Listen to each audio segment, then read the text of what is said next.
இதில் வந்து முள்ளங்கி கார குழம்பு செய்ய போகிறோம்.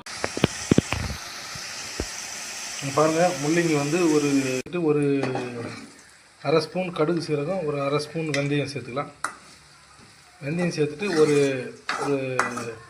3 வெங்காயம் சின்ன சின்னதாக பொடியை கட் பண்ணி சேர்த்து அது ஓரளவுக்கு வதங்கின பிறகு அதேமாரி ஒரு 3 தக்காளி சேர்த்துக்கலாம். அந்த தக்காளி ஓரளவுக்கு வதங்கினா நம்ம 2 முள்ளங்கி கட் பண்ணி ஒரு 2 ஸ்பூன் குழம்பு மிளகாய் தூள் சேர்த்துக்கலாம்.